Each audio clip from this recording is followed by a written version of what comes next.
The job that Liz Truss has just walked into is probably one of the most challenging of all times for any British Prime Minister. Let's not, mince words. There are so many challenges, so many crises ahead for Liz Truss that this would be an incredibly difficult job, regardless of whoever took the job. Even if Rishi Sunak won, even he would find it a very hard uphill struggle of what we are about to go into, especially this winter and over the next coming months. And I think fair enough, it's fair to acknowledge that, you know? So, given that you've got a prime minister going into this scenario, going into this situation, how can you then say that she's competent enough to be able to handle these challenges? And the first thing is, she's not going to be able to do it. Throughout all the leadership contest, numerous MPs, other people that had worked with her, came out and said, "Oh God, why are you electing Liz Truss? She's awful." You may remember just 2 weeks ago, we covered that article from Conservative Home saying the very same thing. Please, for the love of God, do not elect Liz Truss. She's awful. Now, it may have been very sort of pro-Sunak, that article, but it just goes to show you how worried some of those Conservatives even were, even on the pro-Sunak side, worrying about electing a leader like Liz Truss, what it would do to the party.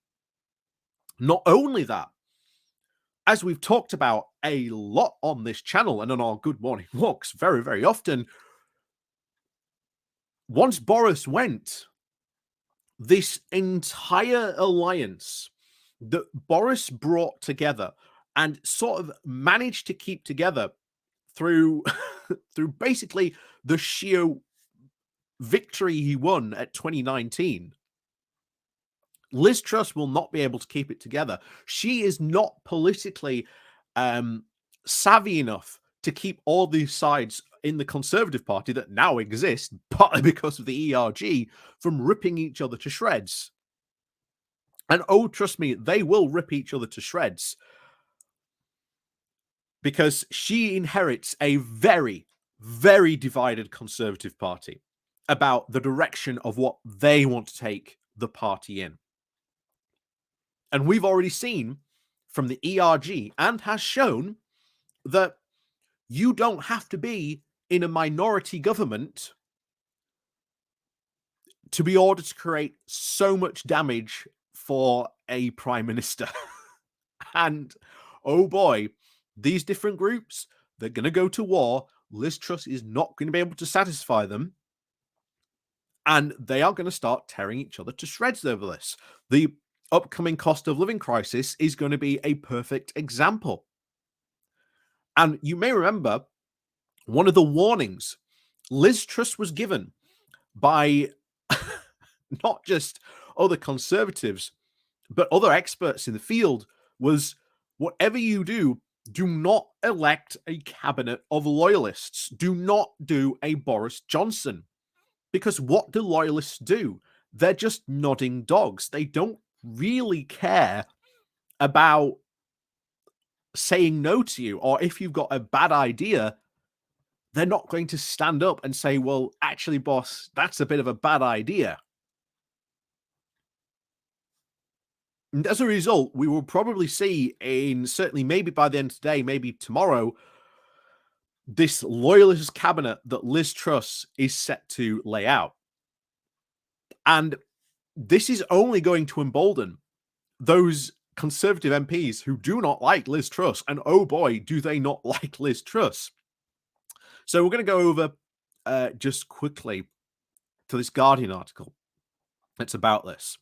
Just read this part. So, like I say, this comes from The Guardian with the title of Liz Truss to appoint cabinet of loyalists as she becomes the UK's next prime minister. So, The Prime Minister-elect is expected to announce plans for the energy price freeze on Thursday as she battles to navigate an overwhelming in-trade during the worst economic crisis in over a generation. As we said, she's got a hard job, but she is not up to it. Absolutely not. She also faces an uphill struggle to win over Tory MPs as she inherits a deeply divided party lagging behind in the polls. And some mutinous backbenchers are already said to be plotting her demise. So Liz Truss has barely taken office, and already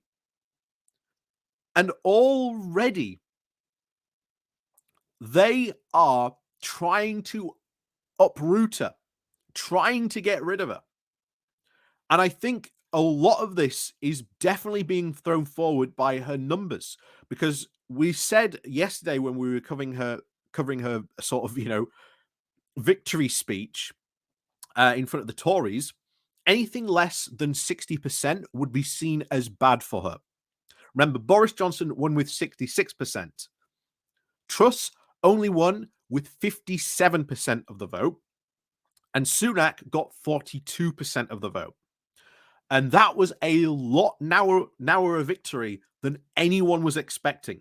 Even I was saying, well, I think Liz Truss is just going to walk this. I think this is going to be, she's easily going to get, 60% plus.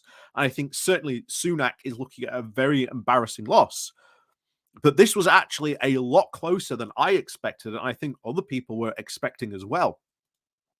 So automatically, those mutinous MPs can smell blood in the water. And we've already got a hint at one of the positions she's going to try and fill. You may remember Jake Berry, the head of the Northern Research Group. This is the guy who controls pretty much all those Northern Red Wall Tories in the Conservative Party and gets them to vote its way. Now, they were brought in specifically because of Boris Johnson's victory back in 2019. So they've been very, very loyal, very much loyal to Johnson throughout all his tenure. But they were also some of his loudest critics, especially when it came to funding. And Jake Berry, surprisingly, not being given the levelling up minister's job, he seems to be given the party chair job. And his job apparently is going to be essentially to try and secure the red wall at the next election, which we've already said, given the type of policies that Liz Truss wants to bring, doesn't seem she's going to she is going to be able to deliver a lot of what those red wall constituencies actually want, which is a lot of development and investment in their communities. We've already seen just yesterday about how the Levelling Up Fund has, instead of funding those areas who are most deprived, which again was what the EU Development Fund was doing, instead it has gone to, as Rishi Sunak put it, those taking money away from those poor urban areas and put it to places like Royal Tunbridge Wells, which is one of the richest, areas in the country. Not really a good look if you want to win the red wall when Boris Johnson won it on, we're going to level you up and we're going to, not leave you behind anymore. What do you think the look's going to be at the next general election? This is why I've said a lot of red wall Tories, I think, are going to be incredibly worried.